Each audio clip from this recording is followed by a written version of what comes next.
ನಿಮ್ಮ ಹಳೆಯ ಒಡವೆನ ಅಧಿಕ ಬೆಲೆಗೆ ಮಾರಬೇಕೆ?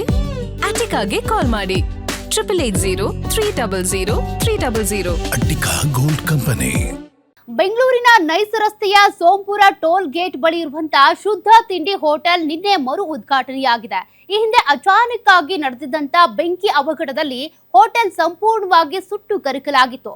ಕೇವಲ 30 ದಿನಗಳಲ್ಲಿನೇ ಹೋಟೆಲ್ ಅನ್ನ ಸಂಪೂರ್ಣವಾಗಿ ರೀಬಿಲ್ಡ್ ಮಾಡಿದ್ದಾರೆ ಮಾಲೀಕರಾದ ಶ್ರೀ ನವೀನ್ ಚಂದ್ರ. ಈ ಕುರಿತಾದ ಫುಲ್ ಡೀಟೇಲ್ಡ್ ವರದಿ ಇಲ್ಲಿದೆ ನೋಡಿ. ರುಚಿ ರುಚಿಯಾದ ಆಹಾರಕ್ಕಾಗಿ ಶುದ್ಧ ತಿಂಡಿ ಫೇಮಸ್.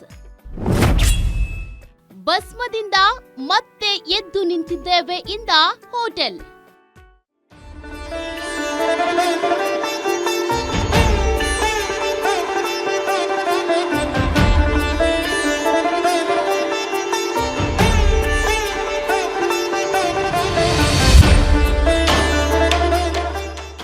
ಈ ಹೋಟೆಲ್ ನೋಡಿದ್ರೆ ಎಂಥ ತಿಂಡಿ ಪ್ರಿಯರಿಗೂ ಹೋಗಿ ಇಲ್ಲೊಮ್ಮೆ ತಿಂಡಿ ಸವಿಬೇಕು ಅಂತ ಅನ್ಸುತ್ತೆ. ಅಷ್ಟು ಅದ್ಭುತವಾಗಿದೆ ಇಲ್ಲಿನ ವೈಬ್ಸ್ ಅಂಡ್ ಟಿಫಿನ್. ಪಕ್ಕಾ ಹಳ್ಳಿ ಸೊಗಡಿನಲ್ಲಿರುವ ಈ ಹೋಟೆಲ್ ರುಚಿ ಶುಚಿ ಆಹಾರಕ್ಕೆ ಫುಲ್ ಫೇಮಸ್ ಆಗಿದೆ. ನೈಸ್ ರಸ್ತೆ ಬಳಿ ಇರುವಂತ ಈ ಶುದ್ಧ ತಿಂಡಿ ಹೋಟೆಲ್ನ ಮರು ಉದ್ಘಾಟನಾ ಕಾರ್ಯಕ್ರಮ ನಿನ್ನೆ ಸಂಜೆ ಅದ್ಧೂರಿಯಾಗಿ ನಡೆಯಿತು. ಅವಧೂತ ಶ್ರೀ ವಿನಯ್ ಗುರೂಜಿ ಸೇರಿದಂತೆ ಹೋಟೆಲ್ ಮಾಲೀಕರಾದ ಶ್ರೀ ನವೀನ್ ಹಾಗೂ ಕುಟುಂಬದವರು ದೀಪ ಬೆಳಗಿಸಿ ಮರು ಉದ್ಘಾಟಿಸಿದ್ರು. ಶುದ್ಧ ತಿಂಡಿ ಹೋಟೆಲ್ ಈ ಮೊದಲಿಗಿಂತಲೂ ಹೆಚ್ಚು ರಮಣೀಯವಾಗಿ ಕಾಣ್ತಾ ಇದ್ದು, ಆಹಾರ ಪ್ರಿಯರು ಮರು ಉದ್ಘಾಟನಾ ಕಾರ್ಯಕ್ರಮದಲ್ಲಿ ಪಾಲ್ಗೊಂಡು ರುಚಿ ರುಚಿಯಾದ ತಿಂಡಿಗಳನ್ನ ಸವಿದ್ರು. ಶುದ್ಧ ಅಂತ ಹೆಸರಿಟ್ಟಿದ್ದಾರೆ. ಸೊ ಎಸ್ಪೆಷಲಿ ಅದು ಮೈನ್ ಆಗಿ ಅಂಡ್ ಎವ್ರಿಥಿಂಗ್ ಏನ್ ಪ್ರಿಪೇರ್ ಮಾಡಿದ್ದಾರೆ ಅಷ್ಟು ಟೇಸ್ಟಿ ಆಗಿದೆ. ಜನ ಮತ್ತೆ ಬರುವಾಗ ಹಾಗೆ ಆಗುತ್ತೆ. ಅವ್ರು ಒಂದ್ಸಲಿ ತಿಂದೋದ್ರೆ ಅದೆಲ್ ಕಮ್ ಅಗೈನ್ ಅಷ್ಟೇ. ಹೌದು, ಆಂಬಿಯನ್ಸ್ ಮೊದಲು ಕೂಡ ಇಷ್ಟೇ ಚೆನ್ನಾಗಿತ್ತು. ಈಗ ಮತ್ತೆ ಅದೇ ತರ ರೀಕ್ರಿಯೇಟ್ ಮಾಡಿದ್ದಾರೆ with a very good ambience. ಸರಿಯಾಗಿ 1 ತಿಂಗಳ ಹಿಂದೆ ಸ್ಯಾಮ್ ಟೂರಿಸ್ಟ್ ಕಂಪನಿಯ ಮಾಲೀಕರು ಹಾಗೂ ಉದ್ಯಮಿಯಾದ ಶ್ರೀ ನವೀನ್ ಚಂದ್ರ ಅವರು ನೈಸ್ ರಸ್ತೆಯ ಬಳಿ ಶುದ್ಧ ತಿಂಡಿ ಎನ್ನುವ ಹೋಟೆಲ್ ಅನ್ನ ಶುರು ಮಾಡಿದ್ರು. ಆದ್ರೆ ಅಚಾನಕ್ ಆಗಿ ಬೆಂಕಿ ಅವಘಡ ಸಂಭವಿಸಿ ಹೋಟೆಲ್ ಸಂಪೂರ್ಣವಾಗಿ ಸುಟ್ಟು ಹೋಗಿತ್ತು.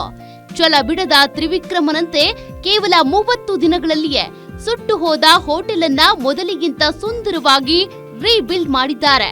ಕಾರ್ಯಕ್ರಮ ಉದ್ಘಾಟನೆ ಮಾಡಿ ಮಾತನಾಡಿದ ಅವಧೂತ ಶ್ರೀ ವಿನಯ್ ಗುರೂಜಿ ಅವರು ಮಾಲೀಕರಾದ ಶ್ರೀ ನವೀನ್ ಚಂದ್ರ ಅವರ ಹಠವನ್ನ ಕೊಂಡಾಡಿದ್ರು. ಅವತ್ತು ಜೋರು ಬೆಂಕಿ ಇತ್ತು, ಇವತ್ತು ಜೋರು ಮಳೆ ಬಂತು. ಎರಡನ್ನು ನಾನು ಗಮನಿಸಿದ್ದೆ. ಅವತ್ತು ಜೋರು ಬೆಂಕಿ ಇತ್ತು, ಇವತ್ತು ಜೋರು ಮಳೆ ಬಂತು.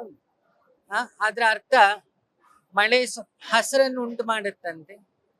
ಅದೇನೋ ಒಂದು ಬ್ರಾಂಚ್ ಆಗ್ಲಿಕ್ಕಿತ್ತೇನೋ, ಇನ್ನೊಂದು 8 ಬ್ರಾಂಚ್ ಇವ್ರು ಮಾಡ್ತಾರೆ ಅನ್ನೋದು ಇದ್ರ ಲಕ್ಷಣ ಅನ್ಕೊಳ್ತೀನಿ, ಮತ್ತು ಅವರ ಛಲದ ಲಕ್ಷಣ. ಶುದ್ಧ ತಿಂಡಿಯ ರಮಣೀಯ ನೋಟವೇ ಆಹಾರ ಪ್ರಿಯರ ಹೊಟ್ಟೆ ತುಂಬಿಸುವಂತಿದೆ.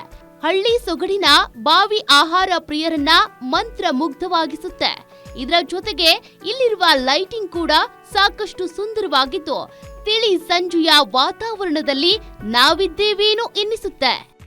ಶುದ್ಧ ಅನ್ನೋದು ಏನಕ್ಕೆ ಹೆಸರು ಬಂತು ಅಂತ ಹೇಳಿದ್ರೆ, ಈಗ ನಾವು ಈ ಜಾಗದಲ್ಲಿ ಸ್ವಚ್ಛವಾಗಿ ಊಟ ಕೊಡಬೇಕು. ಸ್ವಚ್ಛವಾಗಿ ಕೊಟ್ಟಾಗ ಒಂದು ಶುದ್ಧವಾಗಿ ಜನ ಅದನ್ನು ನಾವು ಕೊಟ್ಟರೆ ರುಚಿ ಅದಷ್ಟೇ ಆಟೋಮೆಟಿಕ್ಕಾಗಿ ಬರುತ್ತೆ. ಎಷ್ಟು ಸ್ವಚ್ಛವಾಗಿ ಕೊಡ್ತೀವಿ ಅಷ್ಟೇ ರುಚಿ ಚೆನ್ನಾಗಿ ಬರುತ್ತೆ. ಆ ಒಂದು ಗುರಿ ಇಟ್ಕೊಂಡು ನಾವು ಇದನ್ನು ಬಿಸ್ನೆಸ್ ಆಗಿ ನಾನು ಮಾಡಲಿಲ್ಲ ಯಾವತ್ತೂ ಇದನ್ನು. ಇದು ಈ ಜಾಗದಲ್ಲಿ ನೋಡಿ, ನಾನು ಸೋಂಪುರ ಜಾಗಕ್ಕೆ ನಾನು ಬಂದಾಗ, ನಾನು ಜೈನರದಲ್ಲಿ ಇದ್ದೆ. ನಾನು ಸೋಂಪುರಕ್ಕೆ ಬಂದಾಗ ಎಲ್ಲರೂ ನನ್ನ ಆಡ್ಕೊಂಡ್ರು, ಏನು ಎಷ್ಟು ದೂರ ಹೋಗಿದೆ, ಕಾಡ ಹತ್ರ ಹೋಗ್ತಿದ್ಯಾ ಅಂತ ಹೇಳಿದ್ರು.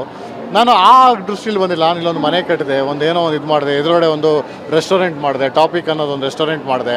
ಒಟ್ಟಾರೆ ಹೋಟೆಲ್ ಶುದ್ಧ ತಿಂಡಿ ಗ್ರಾಹಕರಿಗೆ ಹಳ್ಳಿ ಸೊಗಡಿನ ಊಟ ಹಾಗೂ ನೋಟವನ್ನ ಒದಗಿಸಲು ತಯಾರಾಗಿ ನಿಂತಿದೆ. ಇಲ್ಲಿನ ರುಚಿ ಶುಚಿಯಾದ ಊಟ ನೋಟವನ್ನ ಸವಿಯಲು ನೀವು ಕುಟುಂಬದೊಂದಿಗೆ ಒಮ್ಮೆ ಭೇಟಿ ನೀಡಿ. Girish Bagur, guarantee news, Bengaluru.